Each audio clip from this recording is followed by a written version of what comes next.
What's up, ladies and gentlemen? And let's do an audio check before we get started. And let me turn up the comment section here. There's a notification just went out. And yeah, we'll wait for somebody to get in. Let me know the audio is good, and we'll get started. Definitely a significant delay. Good? All right, cool. Waiting for it to upload. Let's see. Good? All right. All cool. Right, now it popped up on the other screen finally. All right, cool. Sweet. All right, so we're going to get started here in a minute. I guess we'll do our announcements. I don't really have any. I got some more printers. You guys, if you're following me on Instagram, I ended up getting 6 new printers last month, so we're up to 11 right now. I still have to put 3 of them together. It's a little bit of a process, and I just need to set a little bit of time aside to get that done, and yeah. But yeah, overall, knocking out the orders, and happy to have them coming in. So that's it. I don't really have any other announcements. There's nothing else going on. Hopefully you guys enjoyed the UV sterilizer video. I'm not really sure what I'm going to have out next week. I'll figure it out this weekend, and then I will create something. But other than that, you probably will hear the one printer in the background. Yeah, you're going to hear the one, which is the big one next to me. Somebody actually asked me that if it's going to be loud with printer noise. No. The way I build the printers now, they don't make any noise at all. It's just the one big one that doesn't have the special PCB board in it to make it silent, so it's going to be a little bit louder. And I'm just finishing up a print on that. It might be done before the live stream's over. Who knows? But anyway, so this is the live stream Q&A. If we have questions coming in, we will answer them. If not, then we're going to end the live stream. So we'll see. Just give people a couple minutes to get in here, and we'll get started. I know I missed last week, so there's going to be a little bit of a delay. People are probably ticked off that I didn't have the stream. I actually canceled it, I think, a half an hour or an hour before it was actually supposed to start, just because I ended up having to get something else done instead. So I had to just make some sacrifices. So yeah, that's about it. Thanks for the 3D prints. I received them today. Going to send out a video on Instagram for you showing different products you sent. Cool, man. I appreciate it. Yeah, there's a lot of new stuff. I'm actually working on a extended algae scraper right now. But the problem is that it's plastic, so it can only be so long. Like right now, I had it up to, I was doing it in foot sections. I was making them in foot sections and screwing them together, but they just weren't strong enough. Even if I did 100% infill, they still were just not strong enough. So we'll see. I'm not really sure I'm going to do yet on that because, again, it is plastic. So we'll see. Plus, you can buy the metal ones for like $10 on eBay, and I would have to charge at least $10 to $12 per section on mine just to justify the filament. So it's almost not even worth trying to create. But we'll see what's going on. But yeah.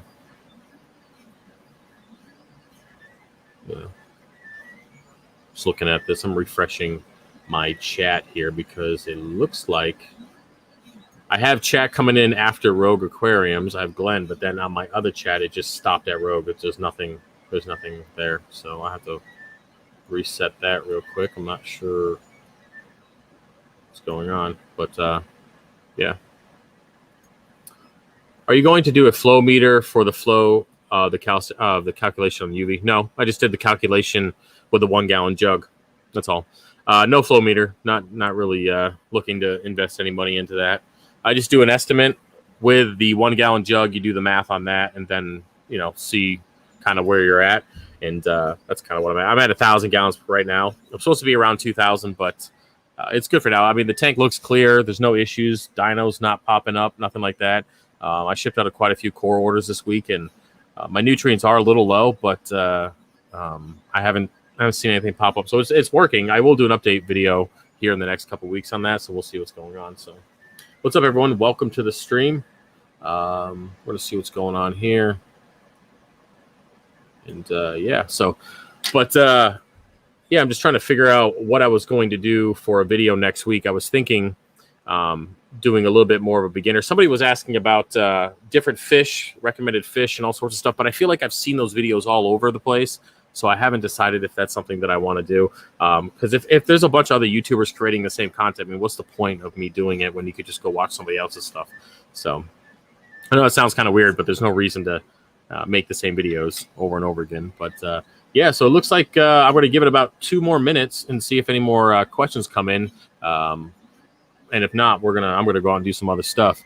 But yeah, so oh, man, that is loud, isn't it? I just put my headphones on. That printer is stupid loud. But yes, people were asking about somebody was asking me, how do I make them quiet? The PCB boards, it changes it so the motors aren't loud anymore. I get that from TH3D, so that's just kind of the route I was going on that. But that one, what is it? Ender 5 Plus does not have the PCB board that I can get to make it quieter. At least not that I can find. I've been looking around, but it's only one of 11 printers that makes noise, so I'm not too upset about it. Let's see here. Hey, Travis, one of my XR15s don't turn off completely. Has this happened to you? Double check the programming on it. You can also go ahead and do a hard reset. If you just connect your laptop to the cord there and then do a complete factory reset, make sure the firmware is updated, and then just reprogram it. Just make sure that that particular one, the end sequence for your schedule is actually at 0%. Some people think that you have to leave it at like 1% or whatever. No, you have to make sure it goes all the way to 0. If that doesn't work, even with the factory reset and the programming, if that doesn't work, then contact Ecotech and see what's up, because there might be a defect in the firmware or something that you might want to check out. So look at that. Hey, can you do a video about corals that can't touch others versus others? I actually have a video on that already on the channel. I try to find it, but I don't think I'm going to be able to find it. So, yeah, I do have one in Beginner Guide talking about different corals that can touch each other. I'm almost 100% sure that is there. All right, so there is like a 30-second delay between I have the YouTube chat up and then my banner here, so I'm waiting for that to come over before I click on it. See here. Here we go. There we go. Johnny, hey Travis, hope all is well and safe. My question: do you think dipping my coral will kill dinos? Thanks. Enjoy your videos. I mean, I don't think dipping it yet. I mean, it's a bacteria, so a coral dip isn't designed to kill bacteria. It's more or less to kill pests. I don't think it's going to be effective. But if you have dino on a plug or something that comes in, then you can just scrape it off. The reality is you could put dino in your tank. I don't have the scientific proof to back this up, but I feel like every system has dino in it to a certain extent.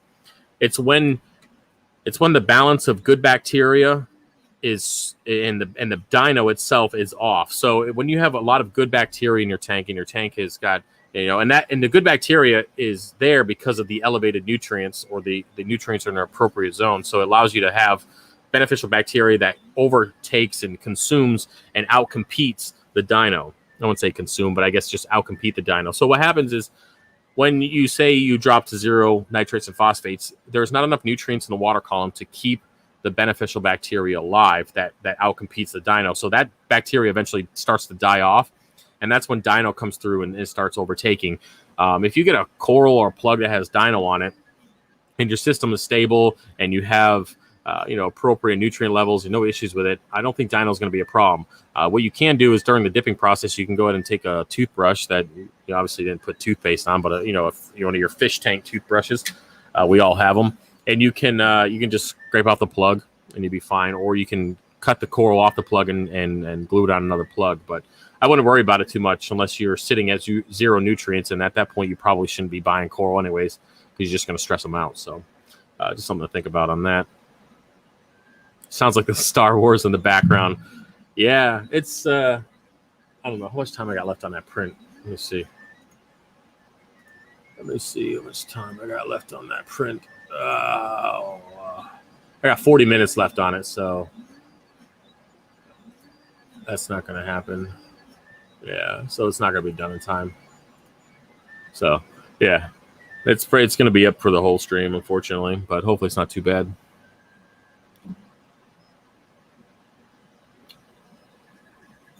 My Walt Disney has turned green from using AcroPower. Have you had the same issues?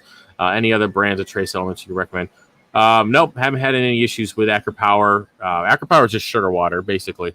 I highly doubt that the Walt Disney turned green because of just the AcroPower. I think you got other stuff going on in the system. Probably hit play on the background video, huh? So I would double check, maybe run an ICP test and see if maybe you got elevated something's off. But AcroPower alone, I mean, it might turn the base green. I think that's maybe the far, as close as I've ever seen it. But I don't think it's just the AcroPower. So consider checking that out.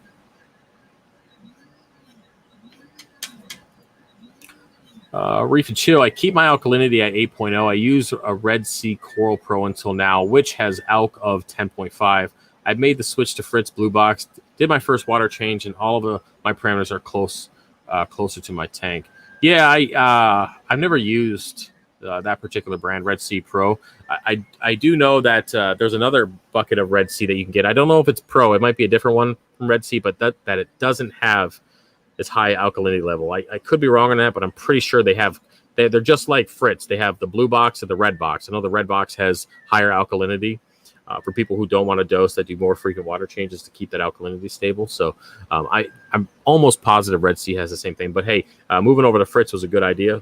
Never had an issue with that salt. Worked out great. And I will be selling it here once I can find some room for about 40 boxes of it. So. But yeah, I mean, I love the salt. So, I mean, that's all I've used since the 125. Well, since I started this one at the very end of the 125, technically. You guys know that I went through Reef Crystals, had some issues with that. I went to HW Marine Mix, and then I went over to Fritz. So, let me scroll back up here. I see all y'all putting your questions in when I said I was going to end this shit. Yeah, if we ain't talking, that sounded kind of hillbillish. If we're not asking questions, I'm not sticking around. That's for sure. But you guys start putting stuff in now. It's pretty funny. Hey Travis, at what point do you introduce biopellets? Well, never. You don't need biopellets. I mean, I've used them in the past because I didn't know what I was doing. So you don't need biopellets. When you build your system, you got to build it accordingly. You got to build it where it's able to support the fish and the nutrients that you currently have. So if you have biopellets, that must mean that you have elevated nitrates, because that's what biopellets are used for, to process nitrates. What I would do is figure out why you have elevated nitrates in the first place. Are you feeding too much? You got too many fish? One of my favorite quotes there is, you're sticking your balls in the tank. What are you doing to increase the nitrates? Find that solution, and then you won't have to worry about biopellets. Because biopellets, they do work, yes, but they also bring their own issues. One, if you overdose it, you're going to end up having too low of nitrates, and then you're going to run into issues with dino if your phosphates bottom out at some point. Next thing you're going to have is that the bacteria, even though it's plumbed into a skimmer, the biopellet reactor should be plumbed into your skimmer. Not all of that bacteria gets skimmed off. A lot of that stuff will line the inside of your pumps, your return lines, stuff like that. It will clog up and ruin pumps. It just does. Your maintenance will have to be more consistent to make sure those pumps last longer. And the third issue with biopellets is if the power goes out and say, you're just running your power heads because you have a battery backup and you don't have a generator like you should, you're going to end up killing off the beneficial bacteria in the biopellets, and you're going to have to start over, and then you're going to deal with spikes and nitrates, and it's just a huge mess. So do yourself a favor. Don't bother with biopellets, and just figure out why you have excess nitrates in the first place. Iron can be used to fight dinos. Not that I know of. I've never heard of that solution. How long can Fritz saltwater remain in storage bin as long as it circulates? I want to mix 55 gallons at a time, but that could last me 6 weeks. You should be fine with that. I have some. I don't know. I mean, this last batch I've had for a little while now, but I think I've had it like a month max, but I've never pushed it any longer because I just use it up so quickly. You should be fine as long as the saltwater storage bin is actually safe and it's not leaching any kind of stuff into the water. So it's an appropriate container. Let me get a drink here. Then you'll be fine. So I wouldn't worry about it too much as long as it's circulating.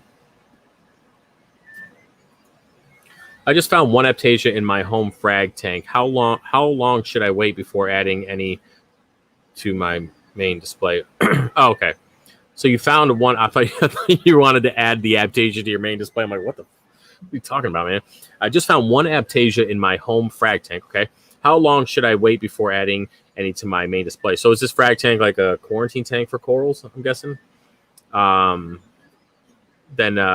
So I saw another question coming. I was trying to see what it said, but yeah. So I would take the coral that you want in that frag tank, and I would remove it from the frag plug, because if it's an SPS, you're not going to have. I mean, the Aptasia is not going to grow on the SPS coral. If it's a soft coral or like a hammer or torch or something, then you're going to have to wait a few weeks to make sure it doesn't pop back up. Even then, I would still consider in your frag tank. I'm guessing it's not connected to your main display. I'm guessing it's not. I would go ahead and get some nudibranchs and put them in there just to take care of the Aptasia even though it's one. Consider buying a couple or a handful of nudibranchs and put them in there. And because if there's one, there's usually more. It's just kind of how it is. Unless it's a frag that you just got in, you never saw them before, you just got this frag at the local fish store. In that case, if it's an SPS, take the coral off the plug and throw the plug out. Get rid of the Aptasia. If it's anything other than that, obviously you're going to have to, it's part of the coral. If it's a soft coral or zoa, then it's in there. It's going to be hard to remove. If it's on a hammer or torch, it's going to be in the skeletal structure, so it's going to be difficult to remove. So your best bet is to feed them to the nudibranchs. That's what I would do. So, yeah, hopefully that works. Yeah, I see your other thing come up, Nick. Yeah, no problem, dude. It's not a big deal. I just wasn't sure what you meant on that. Oh, okay, here we go.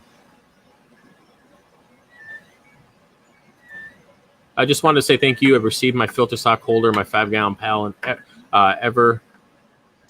for my 5-gallon pail, it came much faster than you suggested. Thank you. Yeah, I've actually I just been running the printers a little bit harder than I usually do. And I'm kind of adjusting some of the printing speed, not too much, but trying to just shave a little bit off and try to take advantage of what I can. What I will be doing is, once those other 3 printers are up within the next week or so, I will do an update here in the fish room, because there's some things that I did some research on. And a lot of people were bringing up, I might as well talk about this while I'm just chilling for a second, enjoying my new chair. A lot of people were bringing up, I sound like a fucktard saying that, chemicals and toxics and fumes and all sorts of stuff people are bringing up, because it is plastic. We are melting plastic. And so I started doing a whole bunch of research on it, because it's never been an issue, right? Never really thought about it. I had an exhaust fan pulling out what I thought was, the toxics and any kind of issues. But basically, I used it to get rid of excess heat. But I never really thought about it. Then I started doing research on the 3D printer filaments, because I primarily use PETG and PLA. Now, PLA is it's made from corn, essentially, so it's safer than PETG, but it's still plastic, so it's not good for you. One thing that I started noticing over the last month or so, or a couple months, is that I have really bad allergies. So I always just thought it was allergies down here, because it's a basement. I mean, it is what it is. So my lungs just didn't feel the greatest. And then I started doing a bunch of research on the plastics and the filaments, and just trying to figure out a way to. I hit the wrong button. That was weird. I hit F11, then it expanded the whole screen. That looked super weird. Let me fix that. Anyway, here we go. Back up. And so I did the research, and I was like, okay, I need to find a way to vent out the fish room. So what I did is I punched a couple more holes in my door. Really did. Some massive 4-inch holes in the door, and 3D printed some screens for it, which looked pretty cool. And then I went ahead and I built hoods, like floating canopies, and these canopies sit over the printer. So I have 3 in here. I have one over the rack to the right, which, again, I'll do a whole video on this. And basically I wrapped them in plastic, like hard, if I say one more time, seriously, I wrapped them in 4 mil or 6 mil plastic, kind of like I said, in shower curtains. And what happens is I put exhaust fans, these 200 CFM fans that suck the air out of that particular chamber. So right now I have 3 set up, and a total of 600 CFMs pulling all that air out 24 hours a day, and I can adjust the speed. You guys will see that. So a couple things since I've done that. It's been, I think, almost a month. Scott, has it been a month? Something like that, maybe? Close to a month since I've done that. I want to say that. But anyway, I've noticed that my lungs feel fine. The temperature down here is about 2 degrees cooler. I feel more comfortable down here. When I open up the plastic and I stick my head in there, it is hot. Like not really hot, but it's enough to that hot air is going out. And then if you put your hand outside, you could feel all the hot air coming out. So after installing the hoods, and again, you guys will see that once I get the new printers up, and I'll do a quick fish room. Yeah, it's been about longer than that. It's been like 3 weeks, man. It's been longer than that. It's been longer than 2 weeks. Definitely has. I'll look at my. I would pull up my Amazon. You guys will see what I'm selling. Let me look here. But regardless, it's been a little while, and it's really good. I'm happy with it. So again, you guys will see that. No worries about me choking myself out down here, and so I'm glad I worked that out. But anyway, moving on. That was a long explanation.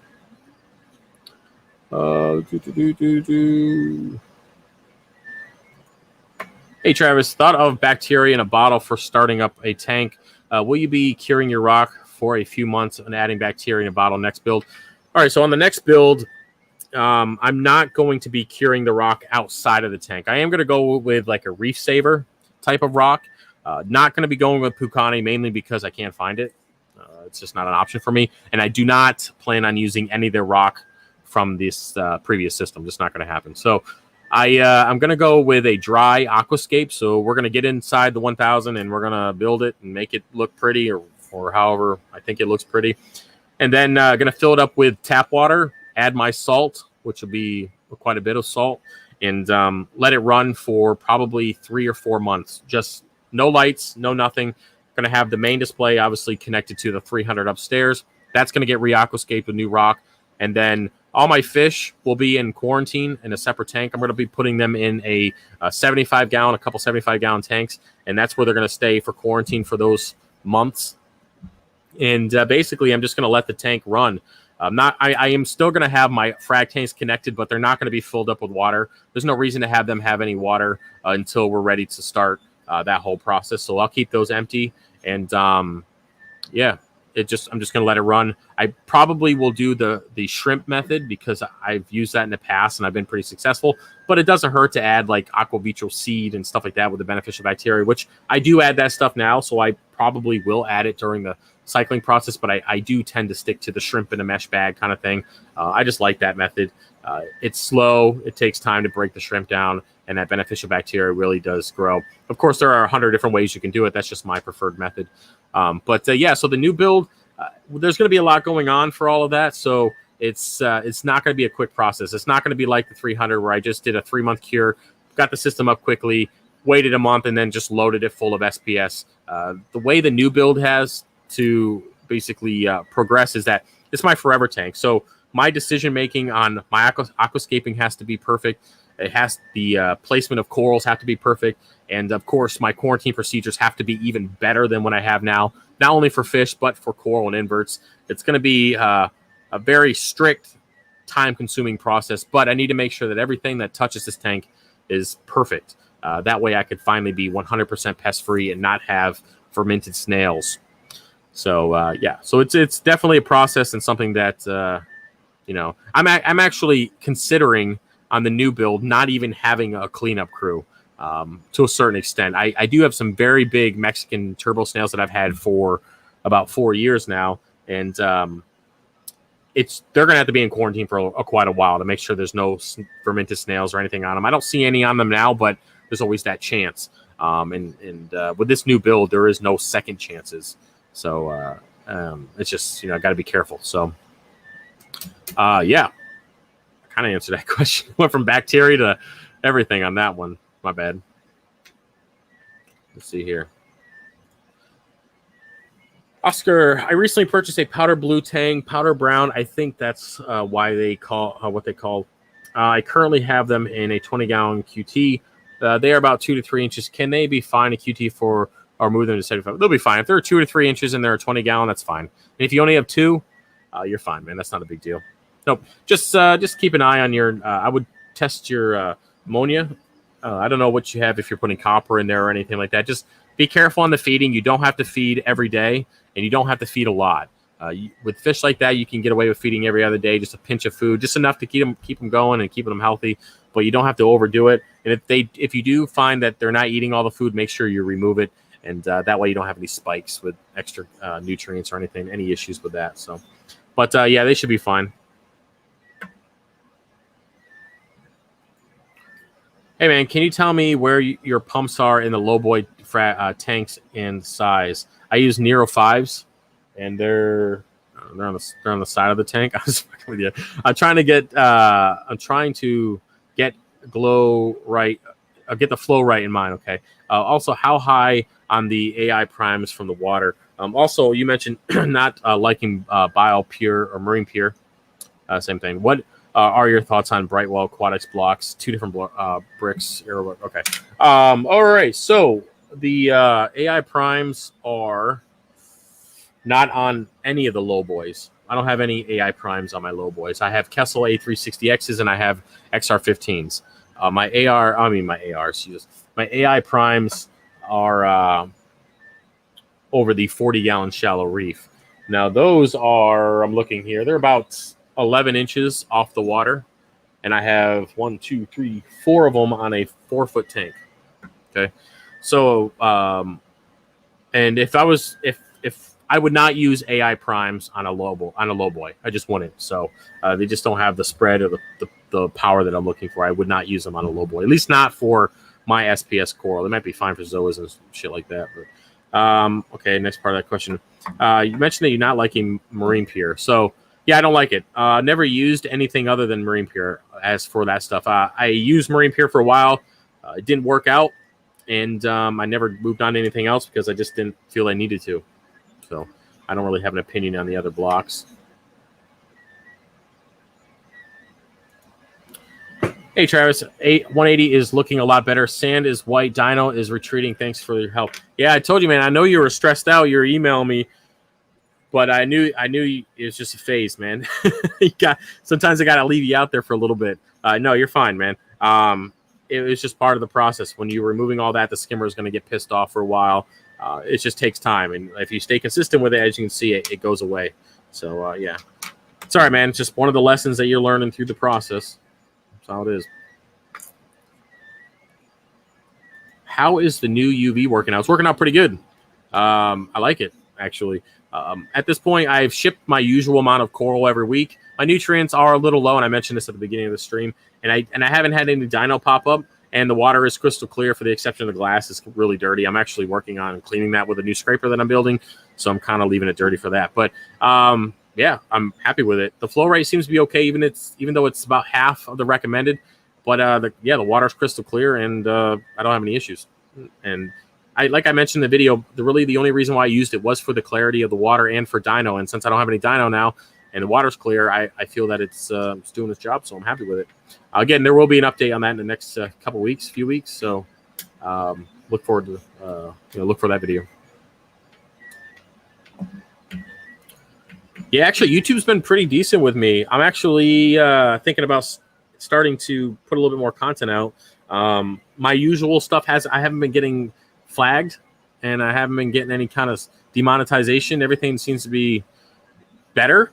I mean, I'm not going to get my hopes up, but I mean, it's better. It's encouraging, and it makes me want to make more content. So we'll see. I'm going to try to.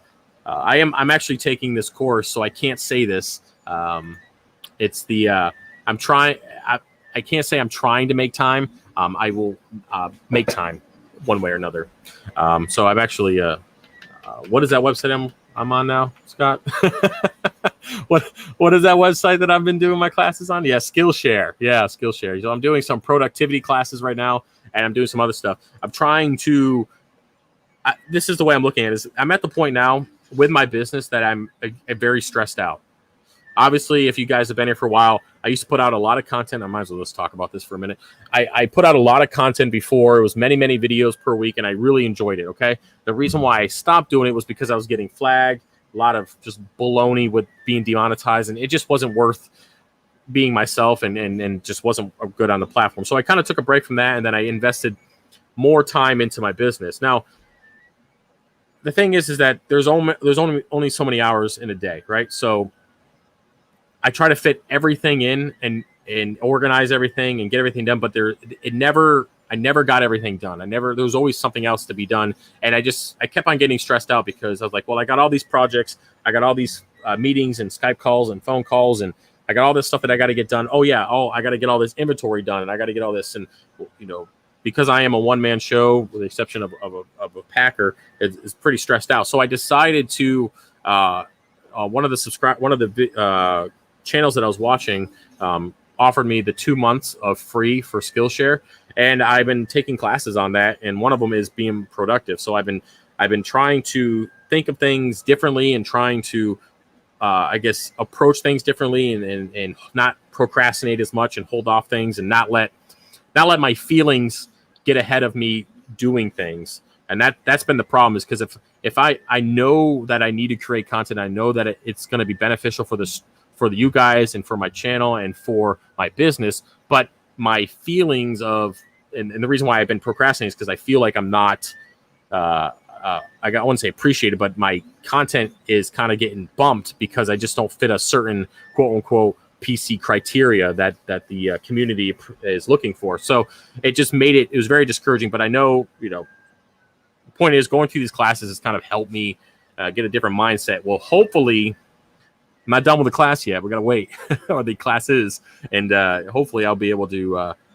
find the I guess I would say the motivation to kind of keep going on certain things. So I don't know where I was going with all that. It's just the point is that it's very stressful being by yourself, and I didn't realize how stressful it was until business is booming. The company is very successful, more successful than I ever imagined, and very grateful for everything that I have and the people that support the channel. I truly am. I do feel bad because I am still learning. I didn't go to business school, so I'm learning this as I go. So obviously communication skills, I'm learning that. I've learned the hard way on that and a lot of things, and then just putting systems in place that make things easier for not only you guys but for me. So yeah, it's just it's a lot of work, but I'm only going to get better if I keep learning and trying to improve. Basically, what I'm getting at, that whole spiel there. Yeah. So let's keep going. I'm just going off on tangents today. Appreciate everybody here in the live stream. You guys could probably be doing something better, but I appreciate you being here. Actually, if you're listening to the live stream and you're not staring at a wall, put in the comment section what you're actually doing while I'm talking in the background, making absolutely no sense. Feel free to let me know what you guys are actually doing, and I'll see them popping up on the other screen, my other chat. But anyway, here we go. Yo, what's up, Glenn? Yo, Travis. Any random bit of advice or tips for taking corals to frag swaps or frag swap advice in general? Okay, so there's some lessons that I learned early on at frag swaps, and I lost a lot of coral. One, get yourself the soda coolers, the little can soda coolers. I don't know what they're called. Just look up can cooler. It holds like 12 little cans of beer or soda, whatever you prefer. And you're going to want to use those because they insulate the water quite well. And then get yourself some egg crate and some of my frag racks holders. You can get those on the website. And then you just make frag racks, right? And then that fit in those coolers and make sure your frags go in there. And that takes care of the temperature fluctuation. Next thing you want to do is bring water in a cooler or a one of those, the thing that you see at the sports where they pour the Gatorade on people. One of those coolers, again, to keep the temperature stable. If not, make sure you, before you, if you're just bringing water in 5-gallon buckets or another container, make sure you bring the water temperature up or to the correct temperature before taking the coral out of the coolers and putting them into the tank. That's a very big, I've lost a lot of money not doing that correctly. So match the cooler temperature with the tank temperature as best as you possibly can before adding them. Do not turn on the lights right away. Don't turn the lights on until about an hour before the swap starts. That means you get there as early as you possibly can or as soon as you can get in that they're opening up. Set up your tank, match the temperature, put your corals in, and don't turn the lights on at least until an hour or half an hour before the show starts. That way the corals have time to adjust, and most of the time just the ambient light in the room will make the corals open up. So try to stay around the blue spectrum as much as you can if you're trying to sell color and make it look good. Make the frags at least, I don't know what you're selling, but most people like an inch or more in frags, and keep your prices under $40. Unless you got a name behind you and you can sell corals that are hundreds and hundreds of dollars. Just stick to $10, $20, buy one, get one free, buy two, get one free. I did that, sold a lot of those. Make sure you bring bags or bring cups, bring styrofoam, and bring extra water that when you're going to take water out of the tank while you're selling coral, and then you're going to replace it as you're selling it. That way you're not dumping a bunch of cold water in that tank. Bring some carbon or a carbon filter. That's always nice to help keep the water nice and clear. And bring a little bit of power, a little bit of flow via power heads to make sure that there's plenty of movement in the tank. And get a tank that's no less deep depth-wise, no less than 6 inches. That's what she said. Because the deeper the tank, you get a little bit more flow and a little bit more water for stability. So other than that, I can't really think of anything. I mean, if you're not comfortable with SPS, don't bring SPS right away to your first swap. Lost a lot of coral, just learning the hard way. So there we go. See what you guys said you were doing. Watching Deadpool. Okay. Driving home from front line. New York City Fire Department. 3D designing. On the toilet right now. Looking at my SPS. Getting up. 60Q brass tank, adding sand to it. Cleaning stuff, citric acid. On my 5-mile walk, keeping questions coming from getting bored fast. See here, working a UPS driver here. Cool, sweet. All right, let's go to move on. What route should I take on my sump? Large skimmer or a smaller refugium, or a smaller skimmer and large refugium? Just go half and half, man. Make the same chamber size. Ideally, you want to get a skimmer that is rated for at least double your water volume. So just get a high quality skimmer. If you get a high quality one, it doesn't have to be as big. So if you get the Nios, I think it's 220. That thing is real good for a very small form factor. So consider if you want a smaller skimmer section, get a better quality skimmer. That way, it doesn't need to be as big. All right, because they make up for it in usually in height and in the pump quality. So consider that. And then, refugium-wise, I guess just do whatever works for you on that one, whatever room you got left. Oh. Also, they really haven't eaten much. Any advice on how to get them to eat? They haven't eaten or barely any frozen food. Any advice? Please and thank you. Well, sometimes fish can go a few days without eating. If their stomachs are not sunk in, they're not starving to death, or they don't have parasites. They're stressed out. You got to think, if you got taken from your home, shipped all the way around in the back of a truck, and with your eyes closed and in and out of bags and in and out of tanks, and somebody offered you, a hamburger, you probably wouldn't want to eat. You're probably stressed out, wondering where you are and what's going on. You're probably not in a good mood. So they're just stressed out. Give them some time. And then whatever they don't eat, remove it so it doesn't rot and cause issues. Consider doing the garlic, not whole cloves of garlic. I have a video on how to make your own garlic, juice, and it's something that has worked really well for me in the past. You don't need a lot of it. It just entices fish. And you can also get food, the local fish store that has garlic in it. Entices fish to eat. So, yeah. Try that, man. Oscar Martinez from The Office. That's what every time I see your name, that's what I keep on thinking of. I'm a big Office fan. It's really cringy. It's a shame that the main character is I can't say I'm going to demonetize. Just not very smart. So that's unfortunate. But I can pretend he's normal in the show, I guess. How to get off bile pellets then? Slowly to reduce them out. Yeah, so what you want to do is you take out a little bit every week and do it over a month or so. But also make sure you're focusing on removing the nitrate source. If you can't find that source, don't remove the bile pellets yet, because you got to find it. Because if you remove the bile pellets and you don't find the source, you're going to end up having excess nitrates. You're going to have algae. You're going to have issues. So find the source. Is it your water? Is it your fish? Of course, we went through this already, Thomas. So consider doing that. I'm at 8:17. Man, holy shit. Are you serious? I'm only at... Scott, am I talking that much? I'm a half an hour behind schedule? You gotta be kidding me. Damn, son. All right. My bad, guys, on that one. All right, here we go. About to go buy an XR15 Blue. Persons mentioned that BRS par readings were much too high. Turn them down if they're too high. I won't worry about it, man. I guess I'm going to have to be stuck with those on the new build. We'll see.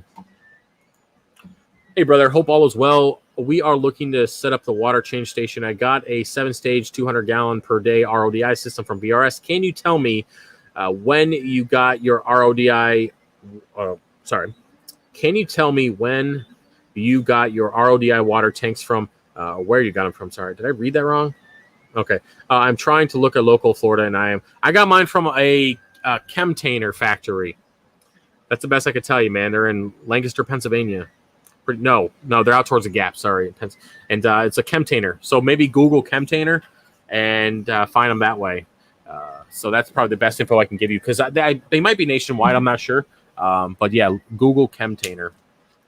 You should be able to find it. You had to go pick it up, of course. They don't ship. Not that I know of. I don't think they're going to ship. Depending on how big, what you're going to go 200. I don't know how big. It's the 7-stage. You're going to 200 gallon per day. You're probably going to have a pretty big RODI storage. So yeah, you might have to pick that up. So yeah, Google chemtainer and then see if you can find something local with them. I can't believe I'm a half an hour behind. I'm sorry about that, guys. I was talking out my ass the whole time. I don't remember it. I'm biting it out, man.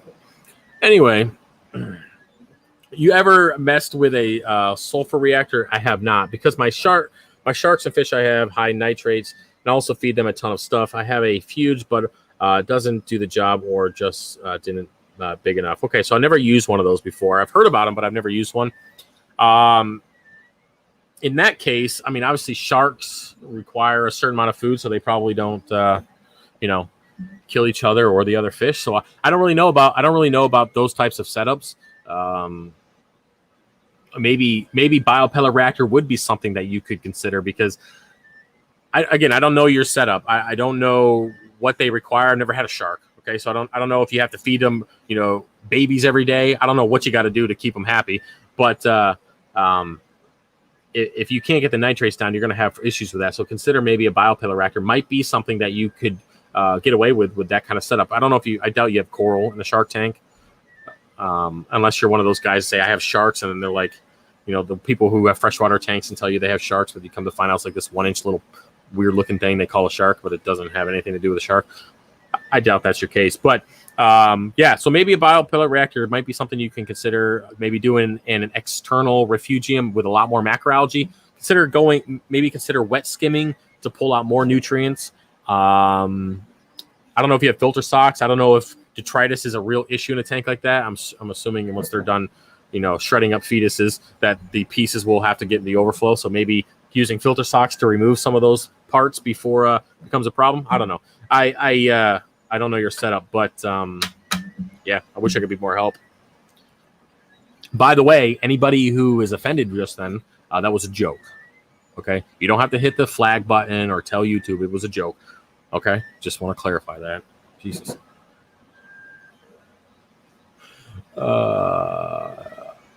Here we go.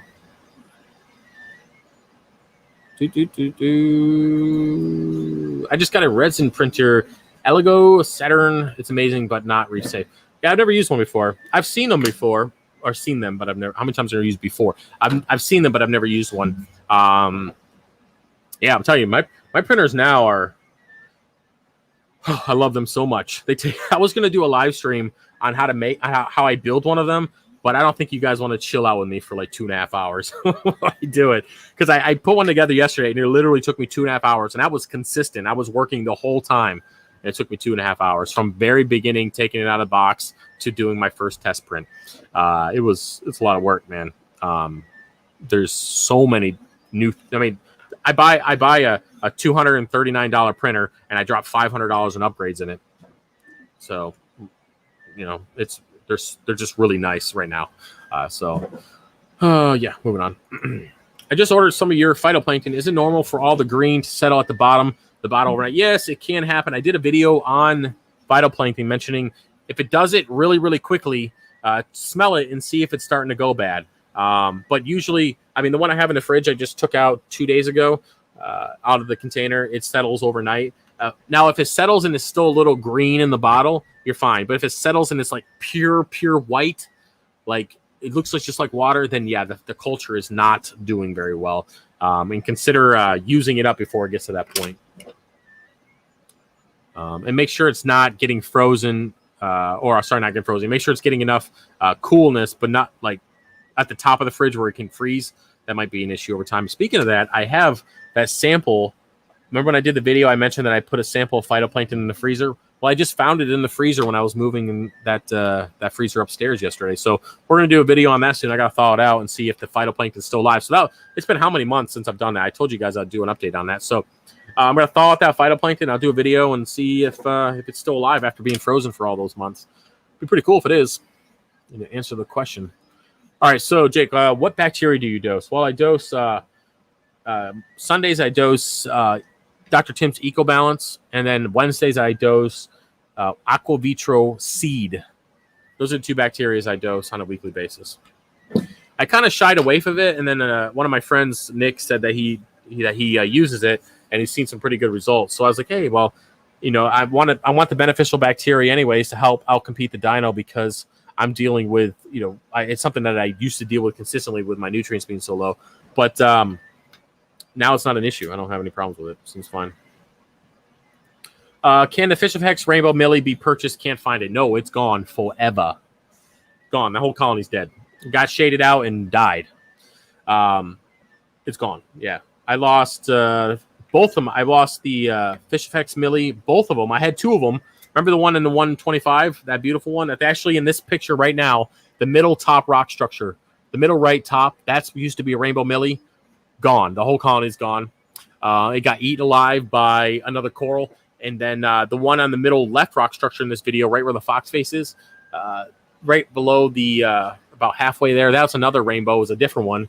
And that whole colony got completely annihilated by that WWC. I mean, just killed it. Gone.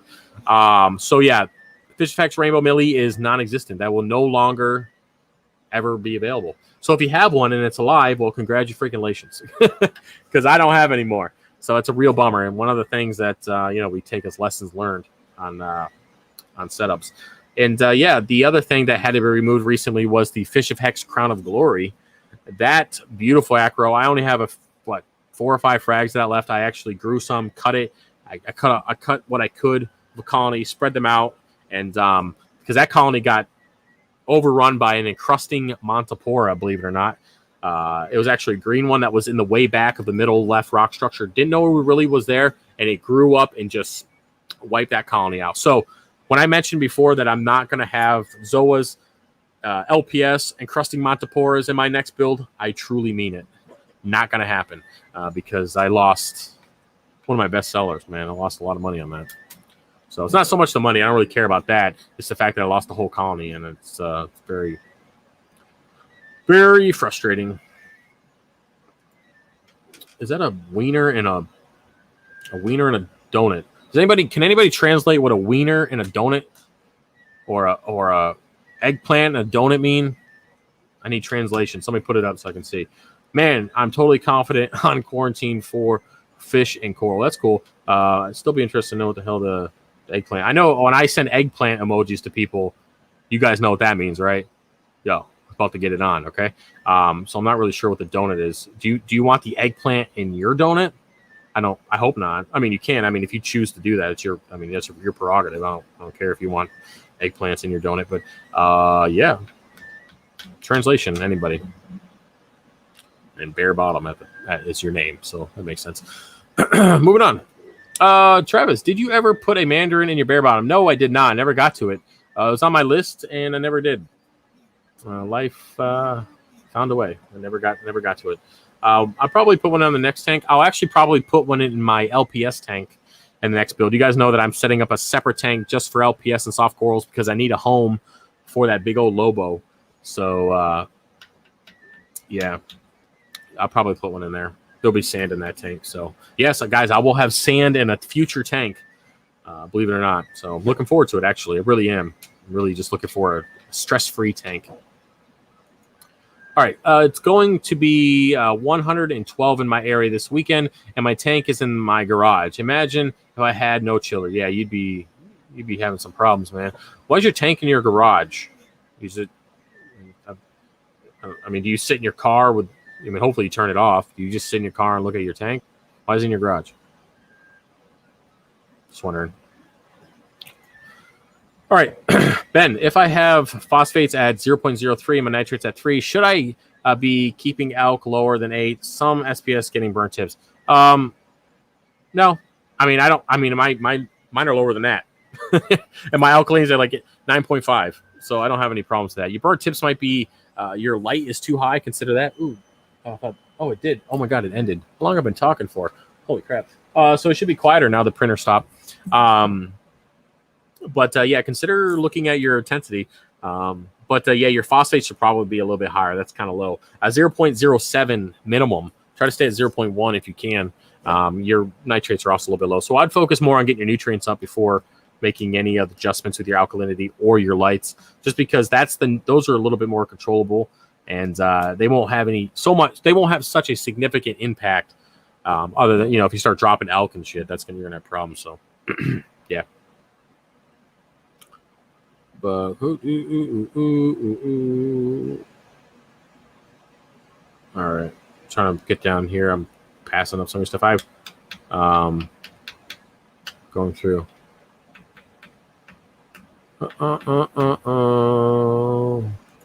Will a 1 to 1 inch Herbie drain be enough for 180 gallon?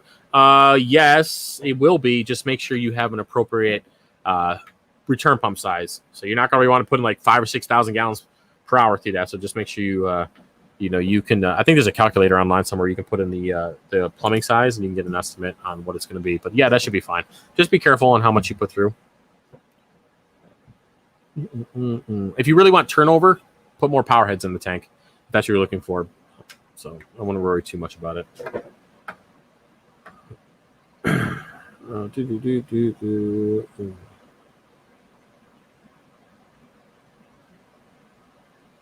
Man, I'm at 8:30. Shit, I'm still half an hour behind. All right, I'm going to try to skip through some of this. Hey, Travis, is there any reason why you recommend nitrates above 2 and now below now below that? Thank you. Okay, hey, Travis, is there any reason why you recommended nitrates above 2 and now below that? Thank you. I recommend nitrates between 3 to 5 ppm. That's what I've talked about for a long time. I don't think I've mentioned it any different than that. Yeah, nitrates. We're not talking phosphates here. So yeah, 3 to 5 ppm is what I recommend. That's where. Is there another part of this? Okay, not. Hey, Charles, is there any reason why you recommend not above? Okay, I see my previous answer on that one. All right, let's see here. Mike Anderson. I have a good friend, last name Anderson, in Florida. Anyways, I've been struggling with lack of phosphates. I had what I think are diatoms, brown dust on the sand. Sounds like it. So I bought your phosphate additive. I started dosing and added too much initially, which caused black hair algae. Yeah, you must have went crazy on it. Let phosphates go back to 0 and started dosing daily again. Phosphates are at 0.2, and I'm getting hair algae again. Nitrates are 2 to 4. I get brown diatoms, I think, without any phosphates. Getting frustrated as of what to do here to get rid of diatoms and hair algae. Okay, so don't worry about diatoms. Who cares about diatoms? Let that shit go. You should be focusing on why you have the hair algae. So if you have algae in your tank, take your phosphate reading and your nitrate reading with a grain of salt. If you have algae, you have excess nutrients. So just stop dosing those things. Or at least get in there and manually remove as much of the algae as you can. If you have algae, there is such thing as having algae and having dino at the same time, because what happens is the algae uses up all the available nutrients, which then causes the algae to grow, but also causes the nutrients to be low in the tank, which then causes the dino to take over. So yeah, that happens pretty often as well. What I'd say is, I mean, you didn't say how old your tank was. I'm trying to look through. You didn't say how old it was. Diatoms aren't a big deal. They're going to come, they're going to go, they're going to fluctuate with, they can come and go with the fluctuation in nutrients. Don't worry about it. I don't know how you cycled your tank. I'm assuming if you're dealing with that issue now, you probably didn't cure the rock ahead of time. So that might be, usually you don't get you don't have issues with diatoms if you cure the rock ahead of time. So I don't really know a lot about your setup, but anyway, I would stop dosing nitrates and phosphates, remove the hair algae, get the algae under control, and that way you get accurate readings of your nitrates and phosphates. If algae is growing, you have excess, period. So get rid of that. Manual removal is pretty much your best option for that. Get in there, pull it out with your fingers, get a pair of scissors, give it a trim, toothbrush, whatever you got to do. Get it out of the tank, scoop it out, and because if it's not in there, it can't use up nutrients and it can't grow. Okay, and then you can get a true reading on your nutrients, and then you can make adjustments that way. So that's what I recommend you do. All right, so you guys answering that question of mine.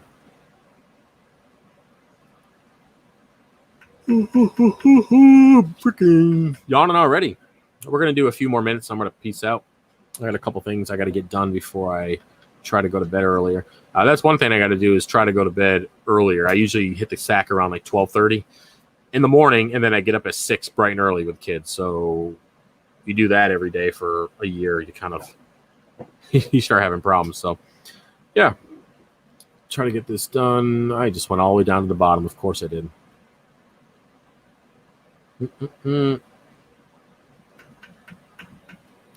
Just reading your guys' replies from the question I posted a half an hour ago. Clash of Clans. What micro elements do you add to get more color from acropore? So I use shoot, man.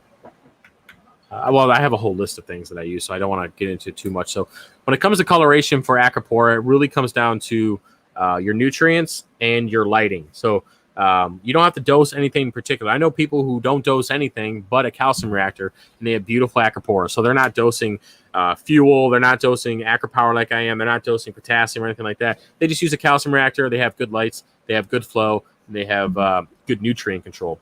So if you want good coloration, before you start adding anything, because adding things could lead to further issues. So I would first focus on keeping your nutrients in check and making sure you have the right par. That means you're not blasting them like 700-800,000 par, and then also you're not at like 200 par, 150, stuff like that. So you're in a good range. So yeah, I would focus on that before. But again, I do use fuel and acropower if you so choose to use those things. Oh, I did an ICP test and came back with aluminum in my water, so I just removed 20 bioballs and marine pure block. Did I just screw up? How do I replace how much bacteria? Well, to replace that much bacteria, you can have sand in your tank, which is good for beneficial bacteria to grow, or you can have more rock in your tank, or maybe you have plenty of rock in your tank and you didn't need the bioballs in the first place. So yeah, you didn't screw up. You're fine. Just be careful on how much you feed for the next couple weeks, so the bio load will adjust. I would say maybe feed every other day, only what the fish will eat within a few minutes, and then remove what they don't. They're not going to starve to death. Don't worry about it. They'll be fine. And then just let the beneficial bacteria repopulate and catch up and adjust to the current bio load. I wouldn't worry too much. I would not worry too much. There we go. Fish Hex, just want to say thanks for all the great corals months later. They are still looking good. Lots of growth and all pest-free. Thanks again. Hey, no problem, man. I appreciate the support on that. Really do. And look forward to some coral sales this winter because, as I mentioned, we are looking to build a house soon. So we're looking to do that next year if it works out. There's a lot of going about things a little differently. So it's a lot easier to buy a house that's built already than to go through the VA and go through that whole process of buying land and the whole process. So there's going to be a lot of coral sales coming up this winter, this fall. I'm looking at the beginning of November. You guys could check that out. There's a pretty good chance that I will be MIA for all of October. There probably won't be any live streams. There probably won't be any content. Because archery starts on the 5th and the new expansion for WoW comes out on the 27th or 28th. So there's a pretty good chance that you guys won't see me until like November. So It's just how it is, man. Hunting season's a pretty big deal. I got 4 tags to fill this year, and I got a brand new freezer ready to go. So, because we eat deer tacos every week, and I want to continue doing that. So, anyway, I'm going to do another couple minutes. I'm going to scroll down here quick and see if there's anything. I'm going to peace out. We usually do about an hour. What causes low nutrients in your tank? Well, I ship a lot of coral, and I have to replace that water with freshly mixed salt water, and that water doesn't have any nutrients in it, so it just is a problem that I've had for a while now, even with dosing. Possibly get a Fish Effects Rainbow Millie on store soon. Nope, rainbows are gone, man. Not ever going to see those again. I might have one buried in my tank somewhere. I don't know. I have a ton of frags that are just ready to go that I have to get on the website. Let me scroll down through here and see if I can catch something. Travis, I got dinos in my 29-gallon. My NO3 are 2 ppm and my PO4 is 0, which I don't believe. What you recommend to resolve it? Well, if you have dinos and you're reading 0 PO4 and you don't have any cyanobacteria, then yeah, that's what it is. You can get another test kit and double check it, but get your nutrients up 3 to 5 ppms and go to 1 ppm on the 0.1 on the PO4, and you should be good with manual removal. Yeah, don't get me started on that. I'm going to get freaking demonetized.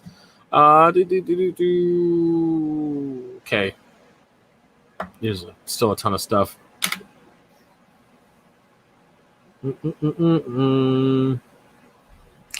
See if I can do one more question before I go. Good bromine levels prevent bleaching. From what I've heard, yes, but don't go crazy on dosing it. Most salt water or salts have it in there. Well, not salts. Yeah. Well, I know that Fritz was fine with me. I can keep it elevated with just that. Is it in the salt? I don't know. I haven't tested the salt, but I haven't had to dose any of it since I started using Fritz. So I do know that there is some additives out there that you can add it, but I wouldn't go through an ICP test, and this is just from lessons learned. Don't go through the ICP test and pick out elements that are low and then go buy those specific elements and start dosing them. Because 9 out of 10 times, people are a little overzealous and they end up overdosing it and causing issues. So most of the time, you can get away with your salt quality. And I do know that Aquavitro Fuel has a whole bunch of stuff in it. There's others like Reef Plus and stuff that have it. But just be careful, because a lot of people are like, oh my God, I'm really low on this. And then if you look at the reviews on websites for companies that tell you to buy certain additives to add them, they're not really good reviews. So just I'm going to leave it at that so I don't get caught up in something. But yeah, so that's about it, guys. That's it for the live stream tonight. We've been going for an hour. I had a good time. It was fun. A little slow at the beginning, but it just takes time for notifications to come out, people to get in. And yeah, so that's about it. Stay tuned next week. There will be another video. What's it going to be about? Your guess is as good as mine, but we'll have something out. And, of course, the live stream next week. All right, so if you want to support the channel, head over to fishofhex.com. And we're about the turnaround time for 3D printed orders is about a week right now, a little under a week. So just keep that in mind. All right, so I'll see you guys later. Peace.